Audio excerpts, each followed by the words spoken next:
Welcome to Nature's Guardians. I'm Micah Siegel.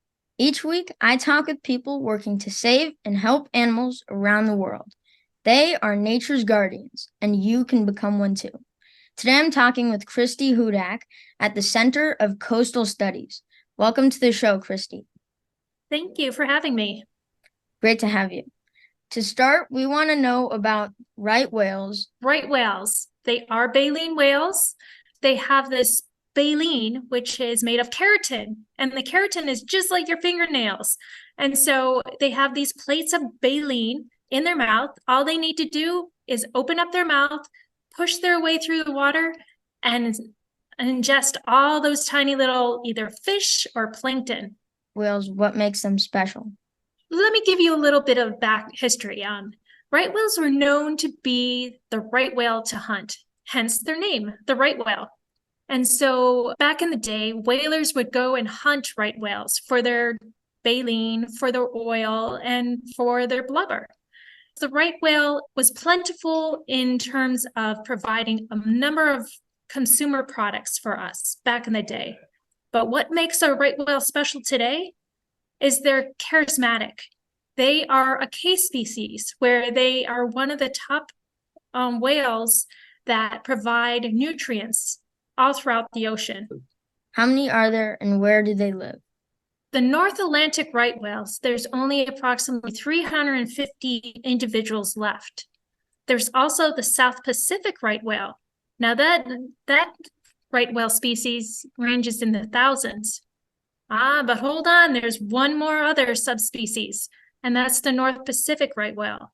And unfortunately, there's only approximately 30 right whales in that population. What's the difference between all of them? They're all separated by either land or water temperatures. See, right whales can only withstand certain temperatures. They have very thick layers of blubber, and if they go down too far into the tropical waters, they'll overheat. And so this is how it's keeping those subpopulations separate from each other. If they're all related, how did they evolve and what are their closest relatives? They all have black skin, they all have baleen, they all have callosities on their heads, and they're very similar genetic makeup. That's how they're all related. Now, how do they become separate is because of the separation in location. And so when you don't have that intermingling between those subspecies, you're going to get, over time, distinct species. Which other whales are they most closely related? They're closely related to bowhead whales. Now, bowhead whales are very similar in the width of their bodies. They're very broad in width, say rotund. And then with bowheads, they don't have the callosity patterns that right whales have. So tell us about your background and how you got where you are now. I grew up in Ohio, and in Ohio, there's not a lot of marine mammals in the area since we're pretty much a landlocked state. And so I was really fascinated with dolphins, and there was a SeaWorld of Ohio back in the day when I was growing up. And my sixth grade class, we decided to take a field trip. And that's where I fell in love with all the marine mammals there, from the orcas to the dolphins and even the seals. And so through very hard work to find internships down in Florida and also in North Carolina, I was able to study marine mammals and pursue my career. And I actually ended up down in Florida studying manatees. And then after about 10 years down there, rescuing manatees and doing necropsies, which are animal autopsies, I wanted to change the pace. And so I came up here to study the North Atlantic right whales and their food resource, the zooplankton. So where are you? And tell us about your organization. I'm located in Provincetown, Massachusetts. That's a little bit south of Boston, Massachusetts. And here at the Center for Coastal Studies, we study the right whales, we study humpback whales, marine geology, and then we also have a program that disentangles large whales and sea turtles. One other program we have is seals, sharks, and marine fish. What are the biggest problems you work on? Here in the right whale ecology program, we study how the right whales are utilizing Cape Cod Bay. And so we want to find out what they're feeding on and what they're not feeding on, and why our right whales keep coming back to Cape Cod Bay year after year while they're abandoning other habitats or moving to other new habitats. Why do they keep coming back? One of the reasons is because of the food, the zooplankton. And so they want to feed on particularly copepods, which are sort of like crustaceans. And those copepods have oil sacs. And those oil sacs have a lot of calories. And so right whales are feeding on those particular species. How many did there used to be? So way back in the day, before they killed most of them off, there were estimated to be in the thousands, all throughout Florida to Canada to Iceland, and even in Europe and Africa. But with all the exploitations of the whaling, unfortunately, they were decimated into just a mere hundreds. Are they now classified as endangered? Yes, they are classified as critically endangered, both on the U.S. endangered species list and also the world critical species list. What are the biggest threats to right whales? We have ship strikes, we have entanglements, and we have noise pollution are the biggest threats to right whales. So tell us about those. Let's first talk about entanglements. So right whales are flying through the seas. They're not paying attention to what's in front of them except where their next food resource is or where they want to meet and greet the next right whale. So while they're going around throughout the oceans, they're running into a lot of fishing gear and also a lot of line. And that line, they run into it, they're not understanding how to get out of it, and they wrap themselves around with that line. And hence, entanglements are decimating the population. Now, ship strikes are also hurting right whales, either killing them right off or causing a lot of damage that it takes years before they succumb to all their injuries. We have a lot of vessels out there, both commercial and recreational. And now noise pollution is definitely worrisome. You have a lot of ships out there making a lot of noise. You have a lot of drilling, whether it be from oils, from wind farm to even the Navy, making a lot of noise. And they're not able to hear their fellow right whales to find out where the food resources are. And they're not able to find those right whales too in order to produce more offspring. So can you tell us more about the ship strikes? Certainly. Right whales are mostly feeding in Cape Cod Bay up at the surface. So there's high chances of them getting hit by boats there. And of course, they're marine mammals, so they have to breathe air. So they're coming up to the surface, unless they're subsurface feeding, which is just below the surface. So a ship will not be able to see a right whale in the water. So talking about ship strikes, you have two problems. You have either that blunt force trauma or you have the cuts from the propeller. Now, with the blunt force trauma, you'll have more impact from larger ships, but again, it also depends on their speed.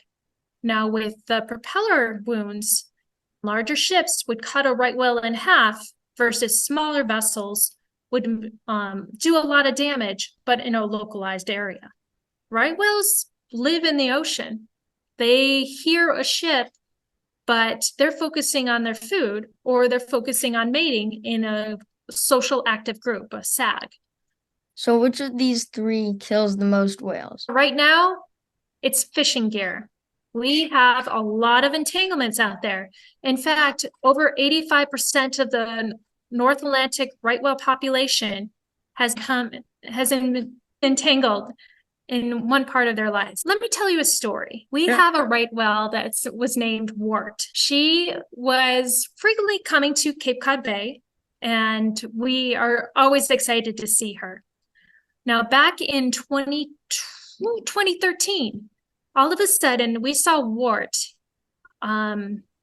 with a wonderful, beautiful calf that normally we would see them down in the calving areas down in Florida. But lo and behold, she gave birth somewhere around in the Plymouth area, and we were so excited. Now, Wart has history of her own. She's been entangled several times already. And so when she had this calf, we were ecstatic. She was able to overcome all her injuries from that entanglement and produce a calf. And she's had many calves since then. Now, what's interesting is that she gave birth up here, but we don't know exactly why. Now, go about 10 to 11 years later, we have Pilgrim, her calf that she gave birth in Plymouth. Pilgrim has also given birth down in Florida. And it's a very successful story where you have an entangled whale that's able to give birth and survive and keep that line going. So do you go out and save and disentangle whales? Me personally, no, but I do have my colleagues who go out and save those whales. Here's another story of an entangled whale. Her name is Snowcone, and she's been entangled multiple times. And this one last entanglement that she had, we weren't able to disentangle her because she is very skittish of any boats coming near her. And the entanglement was very, very hard to get a hold of. See, in order to disentangle a whale, we would have to either use a special knife to cut that line, but if it's really close to the body, they're not going to let us come close to them. They don't know what we're doing and trying to help them. And so she's been carrying this line for quite some time. But lo and behold, we did not know this was going to even possible because of all the energy that these entangled whales use in order to keep going and drag this line through the water. She gave birth several years ago, even while she was entangled. Now, at first, we were really concerned about this in right whale and having a wonderful, beautiful calf, but unfortunately, she also was still entangled. And she brought that baby up north. And the last time that we saw her, she was so far gone with so many different species of cyanids, which are tiny little crustaceans called whale lice, on her. And she looks so emaciated that we don't think she survived. And we don't think her calf survived as well. So how do you track whales? That is a good one. It's very, very hard.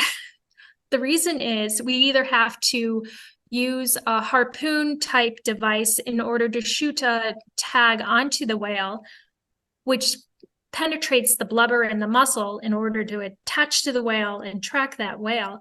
And that lasts maybe about a week before that drag from the water pressure as the whale is moving along breaks that tag. Another possible tag is using suction cups. But unfortunately, those only last about a couple hours or so. One actually lasted 24 hours, and researchers were ecstatic. But we don't get a lot of information in just 24 hours or less. And so we're still trying to figure out different ways to tag a right whale without hurting the right whale. So what about sound? Tell us how sound affects whales. Under the water, you have a lot of noise.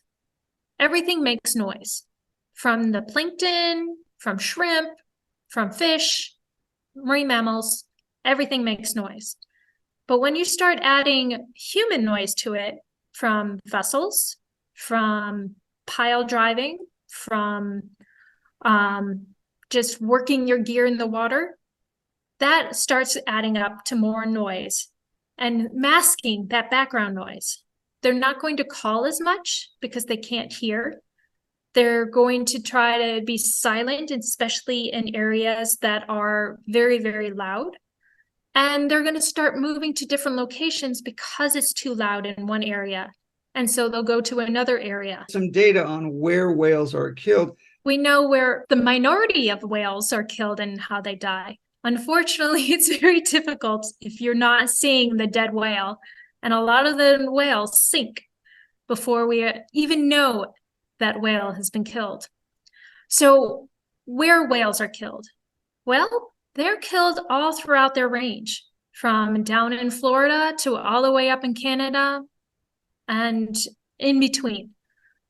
But where they are killed doesn't necessarily mean that's where they were actually injured in terms of noise pollution or entanglements, or even vessel strikes. So what kills them, it all depends on those three factors. An entanglement, they might be entangled here down in, say, down to Massachusetts waters, and then they travel up to Canada and die. Same with vessel strike. If it doesn't kill the animal right at the bat, they're able to travel long distances injured before succumbing to their injuries. Where did they breed? That's one of the mysteries we're trying to figure out.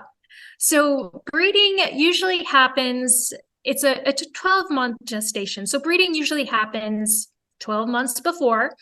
And usually at that time, they're going to be in the northern waters.